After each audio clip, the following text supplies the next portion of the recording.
인간은 말이야, 유능한 도덕적 행위자로 세상에 들어가는 것은 아니다. 인간은 유능한 도덕적 행위자로 세상에 들어가는 건 아니다. 이게 무슨 말이야? 도덕적으로 세상에 태어나는 것 아니다라는 얘기야. 도덕적으로 세상에 태어나는 것이.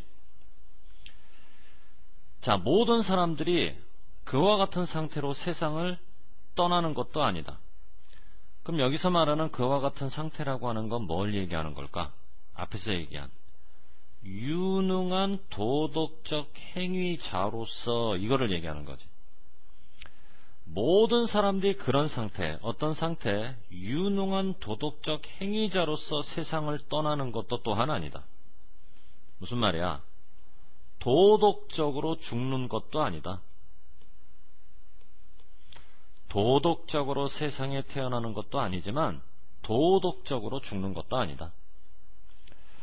자, 어쨌건 중요한 건 노를 가지고 우리가 부정문을 만들었다는 얘기는 사실 낫과 다를 바가 없는데, 여러분 아는 것처럼 부정문을 만들려고 노나 낫이 원래부터 문장 앞일 리는 없다고.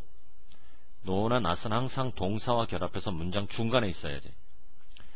문장 중간에 있어야 될 것이 앞으로 빠져나왔다는 얘기는 강조고, 문장은 변화를 겪어서 동주, 무슨치가 돼야 되나? 도치가 돼야 되는데, 주어를 찍고 주어 바로 뒤를 봤더니 일반 동사가 원형이지.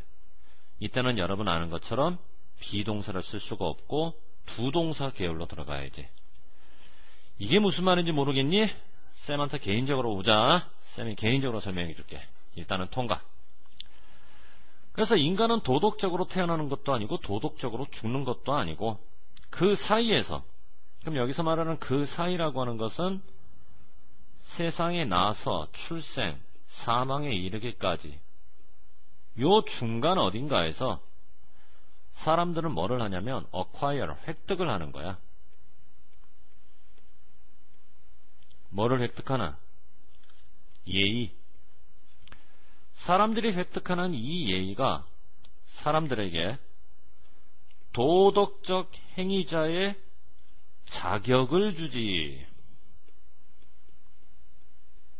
자격을 주다. 여러분들 자격하게 되면 양적 개념이 머릿속에 떠올라? 질적 개념이 머릿속에 떠올라? 자격, 질적 개념이 머릿속에 떠올라야 돼. qualify. 이것은 양적 개념이라서 안 돼. 수량화하다 이 뜻이거든. 근데 이 획득하다라는 말이 심상치 않지 않니? 태어나서 죽을 때까지 그 중간 어딘가에서 도덕적 행위자로서의 자격을 획득한다는 걸로 봐서 아무리 생각해도 도덕, 선천적이라기보다는 후천적이라는 느낌이 막 나지 않아? 자, 필자 얘기를 들어보자고. 유전자와 발달 그리고 학습 세 가지가 모두 기여를 하는데 어디에 기여하냐면 예의 바른 인간, 다시 말해서 도덕적 행위자가 되는 과정에 기여한다. 이 세 가지가. 아, 필자는 그렇다면 도덕이라고 하는 것은 유전자의 문제이기도 하고 선천성, 도덕이라고 하는 건 학습의 문제이기도 하고 후천성, 도덕이라고 하는 건 하나만 존재하는 게 아니라 선천, 후천이 다 필요한 거구나. 이런 식의 입장을 가지고 있는 것 같아. 그러니까 이런 얘기가 나오는 거지. 상호작용. 주거니 받거니. 뭐와 뭐 사이의 상호작용? 네이처와 너처 사이의 상호작용. 이때 네이처는 자연 그러지 말고 천성. 태어나면서 가지고 나오는 거. 너처라고 하는 건 양육. 이거는 후천적인 거. 그러니까 태어날 때부터 가지고 나오는 천성과 태어나고 나서 받는 양육 사이의 상호작용이 바로 도덕적 인간이 되는 과정, 확실히 필자는 도덕을 선천적인 것과 후천적인 것이 결합되는 것으로 보고 있는 게 맞는 것 같아. 그지? 그런데 그와 같은 상호작용은 대단히 복잡한 상호작용이야. 그래서 발달 생물학자는 단지 막 이해하기 시작했을 뿐이지. 단지 막 이해. 뭘 이해하나? 그게 얼마나 복잡한지를.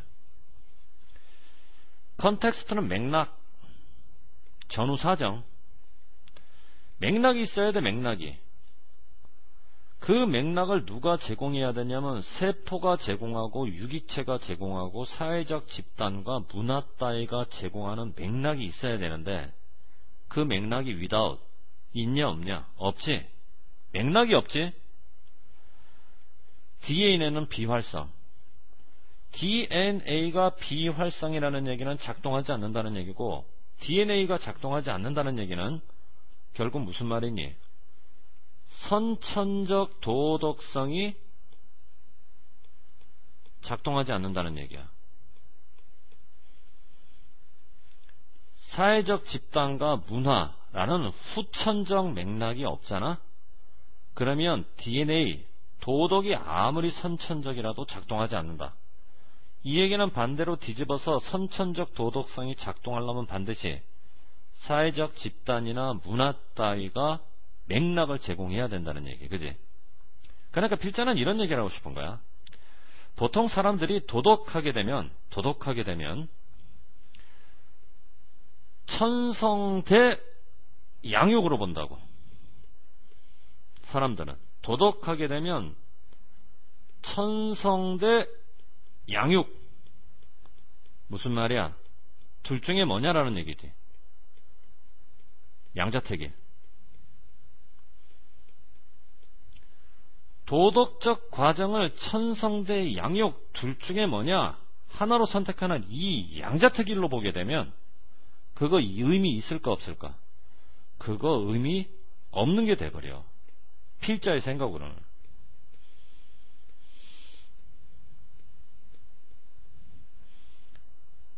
그러니까 만일 사람들이 도덕이라고 하는 것을 단순하게 유전자적으로 프로그램이 되었다. 도덕적이기 위해서. 무슨 말이야? 선천적인 것만 보고 후천적인 걸 못 본다는 얘기지. 유전자적으로 프로그램 되어 있다. 도덕적이 되라고. 후천적인 것 못 보고 선천적인 것만 보면 그와 같은 관점은 대단히 복잡한 관점이냐 대단히 단순한 관점이냐. 대단히 단순한 관점이 될 수밖에 없다는 얘기야. 후천적인 걸 쏙 빼고 선천적인 것만 보게 되니까. 과도하게 단순한. 이해되니 무슨 말인가? 자, 다시 한번 논리를 정리해봐. 사람들이 이런 말을 하잖아. 어떤 말을 하냐면 사람이란 도덕적이 되도록 유전자적으로 프로그램되어 있다. 다시 말해서 도덕은 선천적이다. 이런 말을 하는 사람들은 관점이 되게 단순해.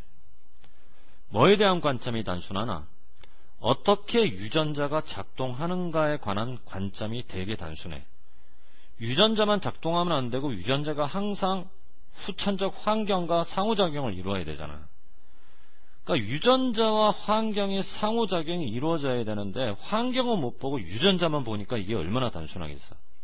그러다 보니까 어린아이들에게 도덕적 성장이라고 하는 과정은 그와 같은 단순한 관점으로 보게 되면 천성이냐 양육이냐 양자택일을 하라는 그와 같은 생각이기 때문에 그건 되게 의미 없는 생각이 될 수밖에 없다는 거지. 오히려 정반대로 발달 생물학자들은 알고 있는데 그건 천성과 양육 둘 중 하나가 아니라 둘 다라는 거야. 필자의 논리대로라면 당연하겠지, 그지? 천성 대 양육 둘 중 하나가 아니라 둘 다다. 그건. 그게 뭔데? 아이들에게서 도덕이 발달하는 과정이 그렇다는 얘기야. 이해됐니? 자, 화살표. 아이들에게서 도덕이 발전하는 과정은 천성이냐 양육이냐 둘 중 하나를 가지고 얘기될 문제가 아니라 둘 다이다. 자, 찾아 쓰라고 했으니 the process부터 시작해서 in child까지. child야 children이야. children이네.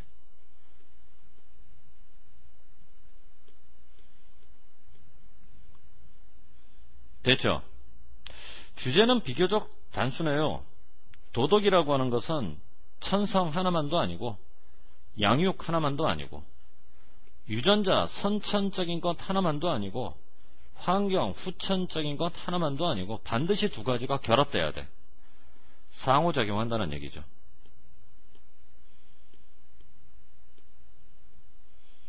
모순하고 충돌되는 게 아니라. 자, 됐지?